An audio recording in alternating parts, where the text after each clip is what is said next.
Good evening players और जितने भी लोग हमारा यूट्यूब वॉच करते हैं, फेसबुक पे रहते हैं, उन सबको मेरा सलाम, नमस्कार, आदाब और सत श्री अकाल। आज जो वीडियो मैं लाया हूँ वो है एक बैट्समैन की जो फिटनेस रिक्वायरमेंट है उसके ऊपर बोलूँगा और एक फास्ट बॉलर की जो फिटनेस की रिक्वायरमेंट है।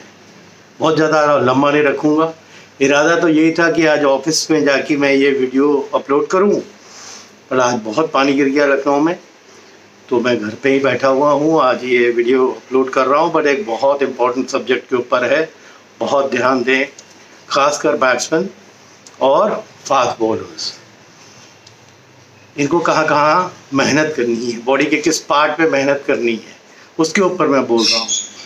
कल बोलूँगा विकेट कीपर्स के ऊपर, स्पिनर्स के ऊपर, फील्डर्स के ऊपर। बहुत टॉपिक है बोलने के लिए। एनीवे, तो आज जो फिटनेस रिक्वायरमेंट फॉर बैट्समैन है उसकी जो पहला पॉइंट है वो है speed for running between the wickets. Speed काहे के लिए चाहिए आपको? आप जब 1 रन लेते हैं, 1 से 2 रन लेते हैं, 2 से 3 करते हैं, अगर आपके बॉडी में स्पीड नहीं होगी, आपके पैरों में जान नहीं होगी, आप तेज दौड़ नहीं पाएंगे, तो रनिंग बिटवीन द विकेट्स जो है ये आपकी कमज़ोर होगी। तो स्पीड वहाँ काम आता है एक बैट्समैन के। तो स्पीड के लिए फिटनेस बहुत ज़रूरी है, लेग्स बहुत स्ट्रॉन्ग होने हैं, ठीक है। अब आता है नेक्स्ट पॉइंट, आता है एजिलिटी, तेजी, लचीलापन, for good footwork and turning. आपको बॉल के टिप्पे पे पहुंचना है। अगर आप तेज नहीं है, एजाइल नहीं है, तो उस टिप्पे पे नहीं पहुंचेंगे। और क्रिकेट में एक कहावत है, अगर आप टिप्पे पे नहीं पहुंच के स्ट्रोक खेल रहे हैं तो आप वो आउट है, वापस जाएंगे। और दूसरा, जब आप रन लेते हैं, टर्न करने की भी यहाँ एजिलिटी बहुत काम आती है। नंबर 1 फुटवर्क पे कि बॉल के ऊपर जा रहे हैं, और दूसरा जब आप रन लेते हैं उस पर जब आप टर्न करते हैं, अगर आप एजाइल हैं तभी 1 का 2, 2 का 3 आप बना सकते हैं। ये बहुत इंपॉर्टेंट है, ठीक है। तो इन 2 चीज़ को आप पहले ध्यान रखेंगे। फिर हम इसके तीसरे पॉइंट पे आते हैं, वो है muscular strength, power and endurance. कहाँ के लिए? For arms. For arms, batting करने के लिए आर्म्स के अंदर ताकत चाहिए, फोर आर्म्स के अंदर भी ताकत चाहिए। फोर आर्म्स, ये है हमारे फोर आर्म्स, इस पे ताकत चाहिए। शोल्डर, शोल्डर बहुत ज़रूरी है, क्योंकि आप जब स्टांस पे खड़े होते हैं और खेलते हैं, शोल्डर की एक्सरसाइजेस बहुत ज़रूरी है। फ्रोजन शोल्डर नहीं होना चाहिए, बहुत ज़्यादा मस्कुलर हो, स्ट्रेंथ हो उसके अंदर, ठीक है। एंड लेग्स, वो नींव है। लेग्स अगर आपके स्ट्रेंथन नहीं है तो आप ये मान के चलिए आधी आपकी बैटिंग तो वहीं ख़त्म होगी, क्योंकि टांग में जान नहीं होगी। आप हल्का तभी दौड़ेंगे जब आपकी टांग में जान नहीं होगी। तो जितनी भी लेग की मसल्स की एक्सरसाइज है, आपके कोचेस को मालूम होना चाहिए। मैं इसमें ब्रीफ नहीं कर सकता हूँ, वो रिक्वायरमेंट है, उसके ऊपर मैं आज बोल रहा हूँ। वो बहुत ज़रूरी है, उसके ऊपर भी बोलूँगा आगे जाके धीरे धीरे, ठीक है। और लास्ट में होती है स्पीड एंड्योरेंस। स्पीड एंड्योरेंस किसके लिए, किसको बोलते हैं endurance? The power to withstand hardship and stress. Body का एंड्योरेंस उसी को बोलते हैं। ये डेफिनेशन क्या है एंड्योरेंस की? The power to withstand hardship and stress on the body, सहन शक्ति। तो स्पीड की सहन शक्ति, स्पीड के लिए बॉडी के अंदर मेहनत की ज़रूरत है, तभी आपकी स्पीड बढ़ेगी, ठीक है। तो ये 6 पॉइंट्स आपको आज बैटिंग के बताए हैं। अब मैं आ रहा हूँ फास्ट बॉलिंग के ऊपर, जो बहुत डिफिकल्ट टास्क है। मैं खुद फास्ट बॉलर था अपने टाइम का, तो मैं जानता हूँ कि बहुत ज़्यादा मेहनत की ज़रूरत है। नंबर 1 होती है strength and power on shoulders. ये आपके मजबूत नहीं है। फास्ट बॉलर का अगर शोल्डर मजबूत नहीं है तो वो कुछ भी नहीं कर सकता। तो शोल्डर की जो एक्सरसाइजेज है उसकी पावर की है ज़रूरी, उसके जॉइंट्स फ्लेक्सिबल होनी चाहिए, ये सब बहुत ज़रूरी है। चेस्ट बहुत स्ट्रॉन्ग फास्ट बॉलर्स, क्योंकि वो रहता है ना, यहाँ से फिर नीचे आना है। चेस्ट, लेग्स, टांगे, आर्म्स, चाहे आप यह आर्म को यूज़ कर रहे हैं, चाहे आप बॉलिंग आर्म को यूज़ कर रहे हैं, आर्म्स बहुत ज़रूरी है। एब्डोमिनल मसल्स, कोर जिसको बोलते हैं, ये बहुत स्ट्रांग होने। अगर ये स्ट्रांग नहीं है तो आप फास्ट बॉलर नहीं बन सकते। तो जितने एब्डोमेन के आपकी एक्सरसाइज है तो बहुत करनी चाहिए। और उससे ऊपर बैक मसल्स, ये जो पीछे की मसल है, क्योंकि जब आप फॉलो थ्रू पे नीचे आते हैं इतनी स्पीड से, फिर जंप करते हैं, जंप करने के बाद जब आप फॉलो थ्रू पे नीचे आते हैं बहुत ज़्यादा बोझ पड़ता है बैक पे, अपर बैक पे भी, लोअर बैक पे भी। तो जो मैंने बताया था वो बायोमैकेनिज्म वाला यहाँ काम आता है कि आपके कोच को अगर वो नॉलेज है तो वो बताएगा कि भाई अगर पैर गलत पड़ेगा तो स्ट्रेस आएगा, वेट ट्रांसफ़र पूरा नहीं होगा एक पैर के ऊपर तो प्रॉब्लम आएगी।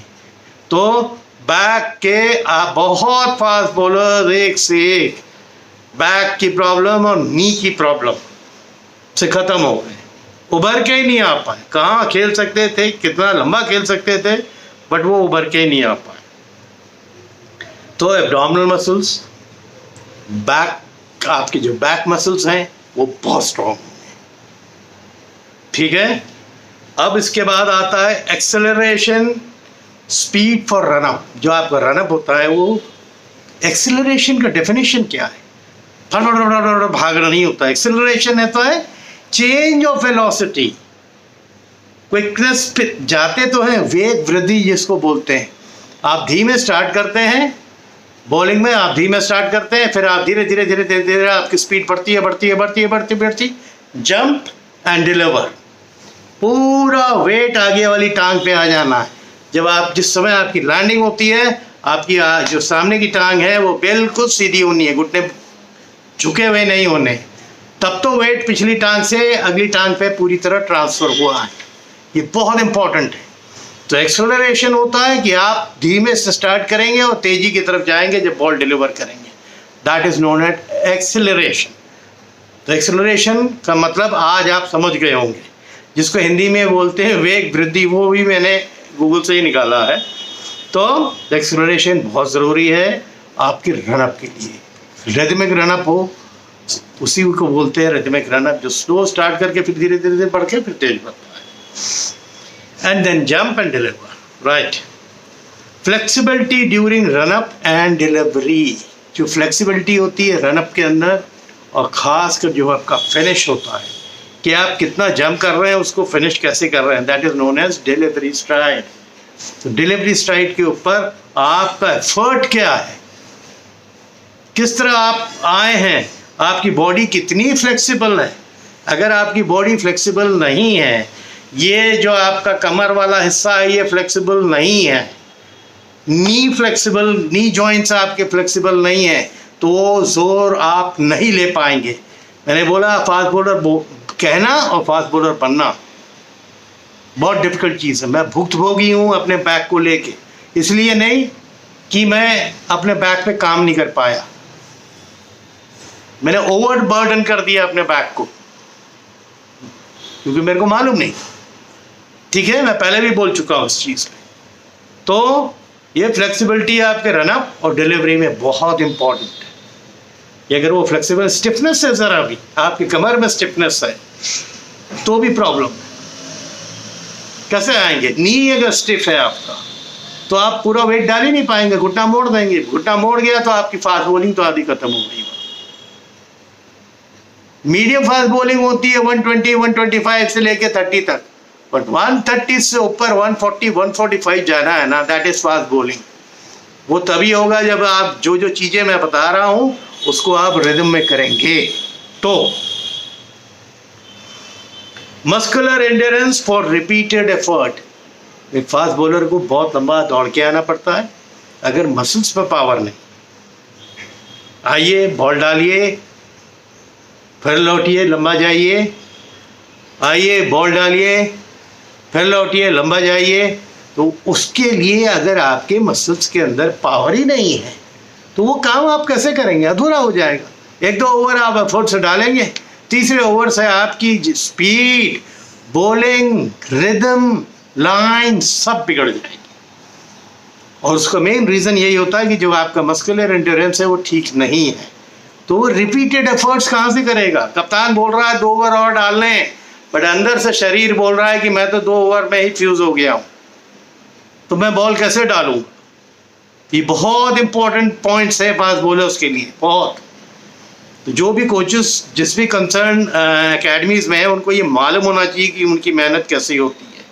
टायर बांध बांध के दौड़ते थे हमारे टाइम पे रस्सी से, स्ट्रेंथ के लिए अपने पैरों के। आज तो इक्विपमेंट आ गए हैं, हमारे पास भी है, तो इक्विपमेंट से भी दौड़ते हैं। बेंड करना, उठना पैरों के मसल्स के लिए, स्क्वाटिंग ऑलमोस्ट हो जाती है, right. And aerobic capacity to bowl long spells, जो मैंने इसके पहले अभी बोला। लंबा एरोबिक मीन्स स्टेमिना। अगर आपके पास स्टेमिना ही नहीं है तो आप लंबे स्पेल कहाँ से करोगे। 6 ओवर का एक स्पेल, लंबा क्रिकेट जरा आप खेलेंगे तब पता लगेगा। ये T20 क्रिकेट पता ही नहीं लगता, 4 ओवर करने, उसमें भी स्पेल्स में आप कर रहे हैं। असली आपका टेस्ट कहते हैं ना, टेस्ट क्रिकेट, वो टेस्ट है असली। अभी जो फाइनल हो रहा है वर्ल्ड चैंपियनशिप का 5 डे, ये टेस्ट है। जब एक फास्ट बॉलर को बोला जाएगा कि लंबे स्पेल करना, आपको करते रहिए, 6 ओवर कम से कम डालिए, तब आपका टेस्ट होता है। तो वो aerobic capacity to bowl long spell वो तभी होगा जब बॉडी में आपके स्टेमिना होगा, दमखम होगा, तब आप लॉन्ग स्पेल डाल सकते हैं, राइट। तो आज के लिए मैं खाली बैट्समैन और फास्ट बॉलर्स के लिए बोला हूँ। जो अहम मुद्दे हैं उस पर मैंने हाईलाइटिंग की है, उस पर वर्क करिए। और आजकल तो नेट से कितनी चीज़ें आप निकाल ले, तो मेरा काम होता है कि मैं आपको इत्तला करूं कि आपको काम कहाँ कहाँ करना है, किन मसल्स पे करना है, वो करिए आप, ठीक है। तो आज के लिए बस इतना ही कर रहा हूँ। मैं वीडियोस को थोड़ा सा शॉर्ट रखना चाहता हूँ, और उम्मीद कर रहा था मैं ग्राउंड में जाके आज ये वीडियो भेजता, शायद कुछ एक्शंस के साथ भी, बट वो नहीं हो पाया। पानी बहुत गिर गया और हमारे यहाँ पानी भर गया। बट अब हमारा ऑफिस खुल गया है। गुड न्यूज़ और है कि जितने भी बच्चे एकेडमी अब ज्वाइन करने का ये देख रहे हैं या मेरे वीडियोस उसमें यूट्यूब में देख रहे हैं, एकेडमी हमारी 1 जुलाई से खुल जाएगी, क्योंकि अब जो चीज़ें हैं वो नॉर्मलाइज हो गई हैं और दिन का कर्फ्यू खुल गया है। तो कल भी मैं ऑफिस गया था, बट आज पानी गिर गया, तो आज मैं घर से ये वीडियो आपको अपलोड कर रहा हूँ। एनीवे, आज के लिए इतना ही है। होपफुली आप घर पे होंगे, सेफ होंगे। जो चीज़ें आपको बताई जा रही है, जितने भी प्रोटोकॉल्स हैं, बहुत सावधान रहिए। सावधानी से अभी हमें बहुत महीने गुजारने हैं और अच्छे से गुजारने हैं, तो आप भी सावधान रहिए और तगड़े से रहिए। Thank you.